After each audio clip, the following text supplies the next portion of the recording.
Welcome to the GrowthCraft member pitch practice. This session spotlights one or two founders as they pitch their product or service to a panel of GrowthCraft advisors and fellow members. Each featured founder gets 5 minutes to pitch, 10 minutes for open Q&A, 10 minutes for advisor feedback, for a total session time of 25 minutes per founder. It's a supportive space to practice your pitch, sharpen your messaging, and get honest, constructive input, whether you're preparing for investors, partners, or even customers. All attendees are welcome to ask questions, making this an invaluable opportunity to learn from both sides of the pitch. Sign up for member pitch practice by signing up for membership in GrowthCraft at growthcraft.org/membership.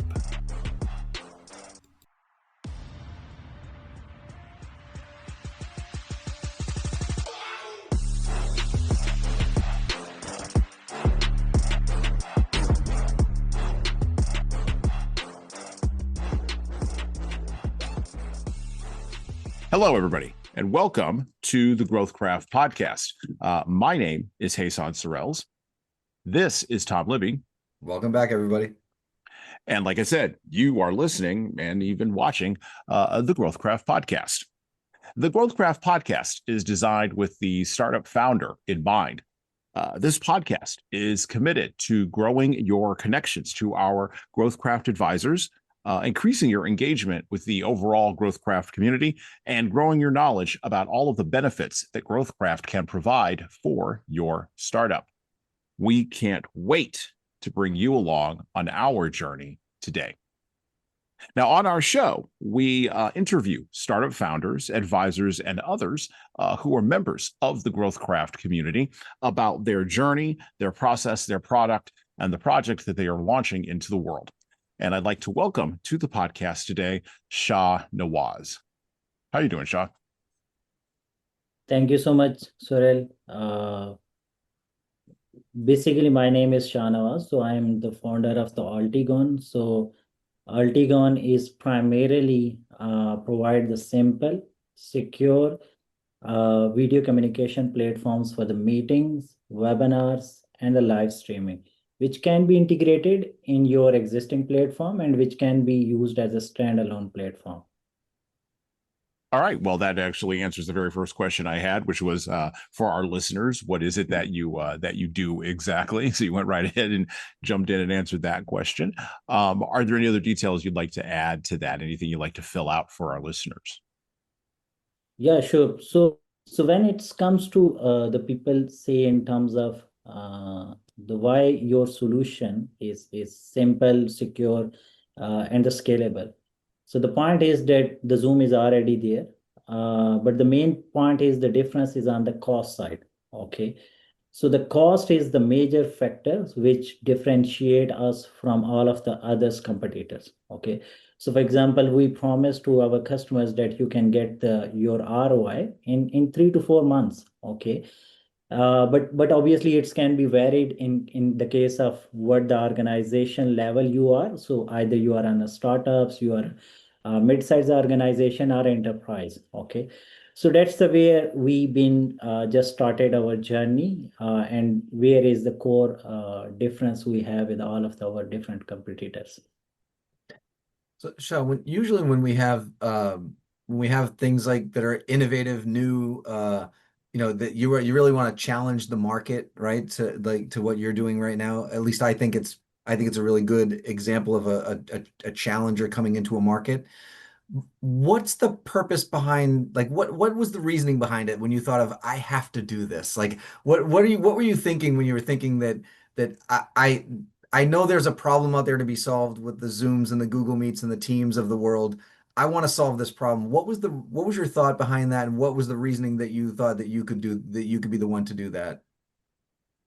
Yeah, so it is the story that when the COVID hit, so that is the era where everyone realized that, oh, we need some sort of virtual meeting solutions, so we can actually continue our current operations. So regardless it's education, regardless it's health, regardless it's businesses itself, so either techie or non-techie.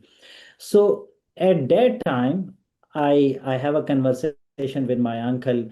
He was actually running a college, so he was talking me, okay, if I have to get the access of the Microsoft Teams, so we don't think so that we can afford it. Okay, so that is the point that it's triggered me, and then I validated it further with the different organization that the current the pricing model and the way the current solutions are designed, it is primarily for the enterprises. Okay, it is not designed for the every purposes business. Okay, so that is the, you can say, the click came up. Although I have a background from in the video communication, started from 2014, so I'm not in that domain new. But the point that's clicked me is during the COVID, and at that time I was actually doing my pursuing my career as a software engineer, and I was leading a team, and I have a chance to work with the Uber at that time. So at that time, that's continuously punch me. Okay, so why not, Shah, you kind of go into the market and just provide kind of these solution. So that's the way the journey is started, and that's at that time the major things that I feel is the pain point was the two things. One is the pricing, that's number one thing, and number two is that's the customer experience. So it is the kind of the design in a such a way that its customer experience can be modified as per the business requirement. So that's the main point that you as asked, what was the main reason behind it. Yeah. Makes Okay. sense. Yeah, that absolutely makes sense. Okay. You said your two main pain points, right, were pricing, right, which was the one that you mentioned with your uncle's sort of, I loved how you framed it, pinprick, right? That sort of pushed you down this road. But then also you mentioned customer experience, right? So as a as a heavy video conferencing user, right? I use Zoom quite a bit, but I also use Teams and I use Google Meet, right? And to your point, I'm a small enterprise, right? And I use those three video conferencing services in a lot of different contexts, right? With a lot of different clients. From my experience as a customer, a consumer of those, a user of those platforms, it's very straightforward for me, right? I click on, it works, I use it, I move on, I don't think too much about it. So talk with me a little bit, or talk with us a little bit about what differences, what changes you're making, what changes your product makes in that customer experience space. What are you doing differently? Okay, so our target market is B2B. So our end user is not to B2C, where and Right, like the you as a user have to use it. Okay. right. So just to better explain it in terms of the pricing as well, and also the customer experience as well. So when it comes to, so for example, pricing as well, just take an example of the Zoom. So if you have the kind of 100 user, you are using 100 license, and over the 3 years, you are spending almost above 60,000 USD. Okay. That is the huge money. Okay. While it comes to, if I talk about the user experience, our core audience was the companies who has the kind of marketplace or the platform. Okay, which is the kind of user base you can say exponentially can grow. Okay, and Mm-hmm. for them to use the kind of these user based model is not sustainable. Even the pay as go model is not sustainable, and on top of it, if they have to make new offering for their customers, it is not kind of not becomes the kind of the way they have any gap left. Okay, just to give you an example, so Clubhouse, I believe you heard about the name around the COVID, which is the kind of the audio social platform. As a competitions came up, the at that time it was Twitter, now it's X. So it came up as a competition, that one. So they was using pay as go model, one of the very major known company who is providing the video services pay-as-go model that his name is Agura. But when their user base is exponentially grow, they have to pull the WebRTC inverter that who innovated at that time very first place at Google, Justin Oberty. They hired that guy as a director so they can build their own live streaming platform. So the all of their audio social platform can't be sustained with that OpEx, ongoing cost. Okay, so that is the where every business face the challenges. So our core objective was that you have to take care of that ongoing cost from very first day.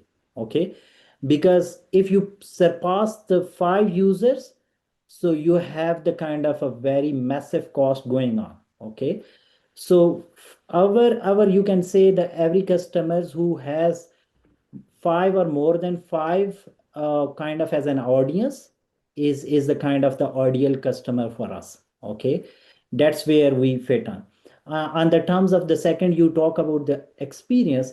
So on the experience level we provide everything within that platform. So for example, just to give you an idea, so you can incorporate our APIs in your existing platform. You can make the recording within that platform. You have make the further AI processing on top of it. It will remain within that your ecosystem. You don't need to, let's say, separately log in Zoom dashboard where you can see your recording, download recording and send somewhere else. Okay. So that's the way the user experience part came up. And it is not just that one. There is a plenty of other aspect that's on the user experience. You can modify it on your end. I'm thinking maybe we should talk to Shah after this, Hassan, about about the video. Yep. I think Shah might have a solution for us here at GrowthCraft. So speaking of that, Shah, so because you started going down the pathway at least a little bit about the so the bit so we under I think we now understand why a business would deploy this. But from an end user perspective, as one of the 5 people in that company that uses the product, how does it change for me versus like a Zoom or a Google Meet if I'm not the business owner trying to save money, I'm not the business owner trying to solve that logistics problem with the sharing and the dashboard and all that stuff. Like, so if I'm just the end user using your product, how does it look different, feel different from some of the other, or does it look similar enough that I would be able to figure it out? Like, how does the actual end user interact with the platform? Okay, so let me just rephrase if I kind of understand it correctly. So you are saying that, okay, let's just put aside the owner of the business as an end user, how it will feel the difference. Okay. Yes. So an end user, he will be feel like that he is in that ecosystem, the platform it is using. Okay. Either it is a scheduling of the meeting, either it's a, let's say, just hitting a meeting now button, or let's say scheduling a meeting. He don't have to get out of that platform. Okay.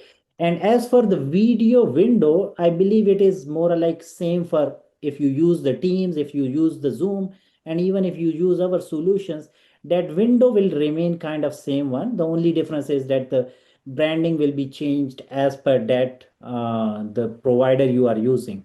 So I believe that the end user there is a not much difference. The only thing is that he has the kind of seamless experience. Okay, so which in that case not possible. So for example, just to give you an example, on a consultant side, so for example, a consultant, although he has a one person, so he has to every time create a meeting link, he has to send someone else. And let's say, just to take an example, he has a website and he want to make sure that, okay, the customers came up and just book a appointment there, and the behind the scene, the automatically that links created there. And even once the meeting started within that platform, you get the notification. And once the meeting is done, you have the recording within that platforms, and you can do the further processing, whatever the reason, whatever the things that you further want to perform out there. So that's why I would say the experience is more like the seamless. And then you on top of it, you have more leverage how much you want to make it customized. Okay, so that's what we say in terms of the end user. Okay. Okay. Yeah, Yeah, but no, that makes a lot of sense. Go ahead. Sorry. yeah, and one thing, I think so that's extended as a value the period that over the period we realized that there is a very market that's typically called it regulated market, but now it's becomes a kind of, due to the recent global crisis happens, geopolitical. So now you can see the security is become the first priority. Is it not like that now it is only for the financial institute, for the defense industry, or the, let's say, for the health one. Now it is becomes for every users, it is the prime aspect considering while choosing any solution. So in that case, we are by default one of the major edge that we provide the on the end user plate, on end user cloud or end user the premises, our solution. So he can host it and he has the fully control at how his end user data is flowing it. Okay, so that due to that reason we are fully compliant in terms of HIPAA, and we are fully compliant in terms of the GDPR. Okay, so and also we are on the government ready side, so because we designed the structure in a way that we can meet the security compliances in a more like natural fashion, not we have to hire a team who will do all of the stuff. That's we have another competitive edge, that's I believe not in terms of our enterprise one, but for every businesses. Okay. Okay. No, that makes perfect sense. Yeah, no, I was so that was going to be one of my follow-up questions, was going to be about security. Um, Part of the reason why I'm dressed like if you could see the video today, folks, you're not going to obviously hear this on the audio, but if you could see the video today, folks, I am dressed a lot like Larry King, which if you know who that was, you know exactly what I've got, what I'm wearing today. But I was going to ask you that question because the presentation that I just did, for which I am in this getup, um, was around providing, interestingly enough, leadership development training to a local city and regional governmental entity.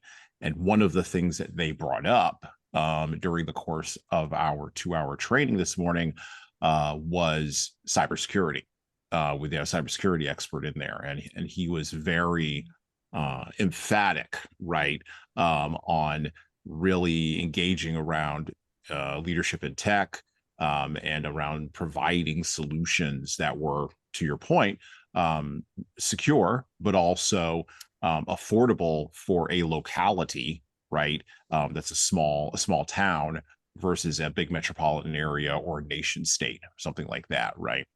And so I can see where your solution would fit in with that. So thank you for addressing the security challenge there. Okay, one other question before we go into our before we shift focus.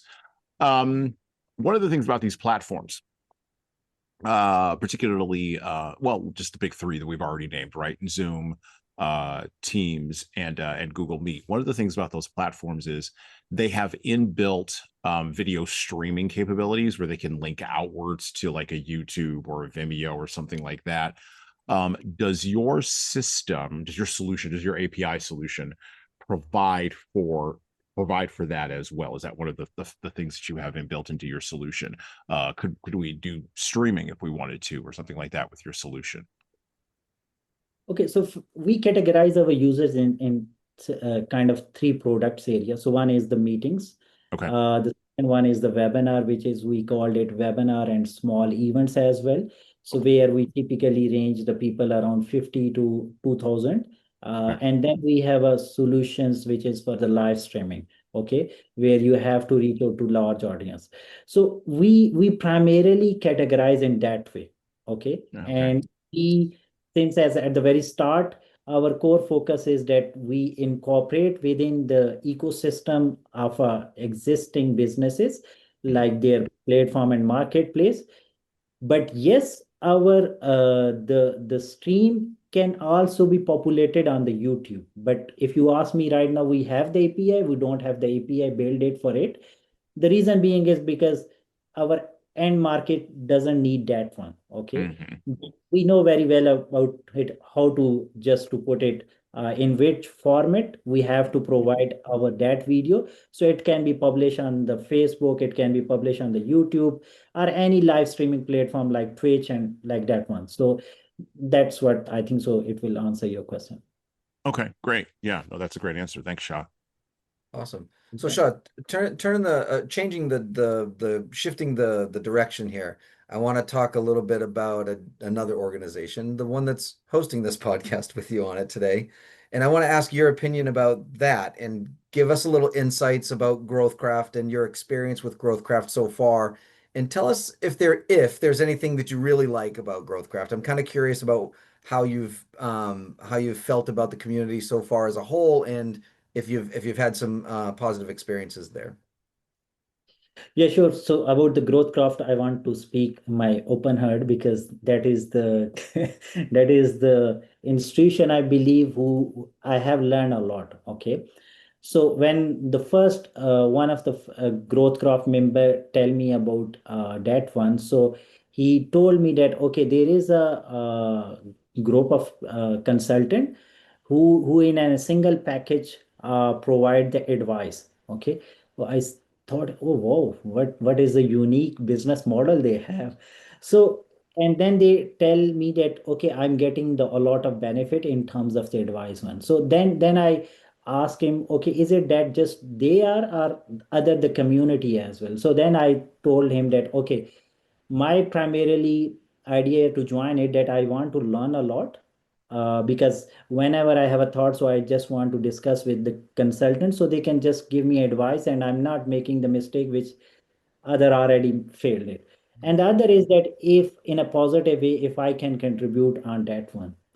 And interestingly, when I joined the growth craft, I amazed the way the whole growth craft is structured. Either it's a mastermind program, either it's a topic, specific talk on a specific topic.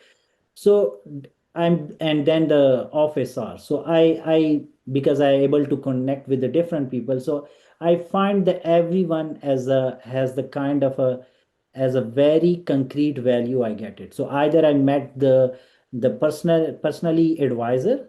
So I believe that one of the things that I believe that the I able to further refine my pricing is one of the growth craft is has the major contribution in it.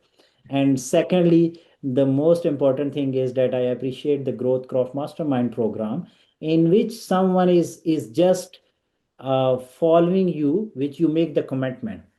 And I believe that as a founder as well. So we also every year define a very fancy goal, but we couldn't fulfill it. The only reason is that no one is on top of us who is following us. So I believe that is the phenomenal idea. And I think so. I believe I heard the few other episodes. Everyone is just amazed by this idea. And I also the like one. And the third thing is that as a when journal session is happen, so that's I believe it that where you have the kind of open forum where you can express your thoughts, and you can also get the other perspective as well.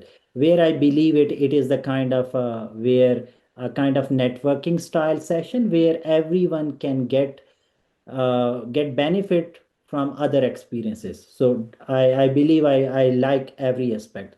So I to be honest, I especially make my times available unless I just got too much occupied to attend the every possible session. Okay, unless which is not actually relevant to me, like sometimes funding is not my most at the moment at the focus. Other than that one, I try my best that I join every session. So I think so I definitely want to on your behalf as well that the experience I'm getting, so I would definitely want to recommend everyone that you should come to the growth craft. And the value you get against this package I believe you couldn't get anywhere, even for half an hour, the price you are paying for whole month. So, so And I'm folks, more folks, often just for the record, we again did not pay Shah to say that. I just want to be clear. No, thank you, Shah. I'm very happy that you get such a value out of it. I really am. That really warms my heart because that's the intent. Everybody that's involved in GrowthCraft, what you're expressing right now, that is 100% all of our intent. That's what we want to happen. So thank you very much for that. I appreciate it. Yeah, At absolutely. the very start, I said the open head, the reason being the value I get it, so I am only want to express it. So yeah, so for the disclaimer, there is no kind of the promotional. This is actually from my heart. Appreciate that. Well, yeah, absolutely, absolutely. We appreciate your kind words and your feedback, Shaw. It's really great. We're rounding the corner here. We're getting ready to wrap up. Final question today.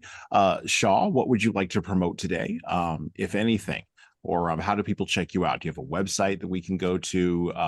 Can people connect with you via LinkedIn? Are you speaking anywhere?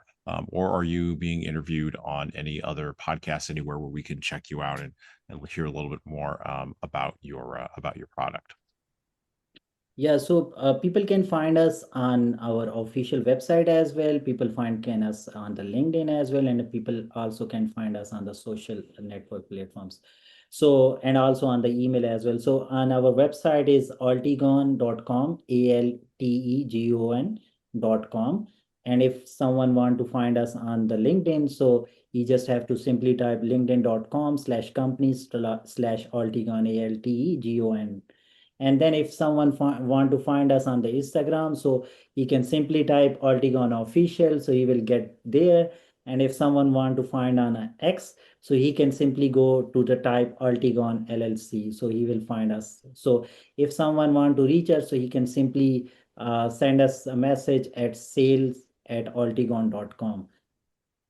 Excellent. Very good. And we'll have links, of course, to all of those places in the show notes below the player of the podcast that you are listening to, the GrowthCraft Startup Community Podcast on.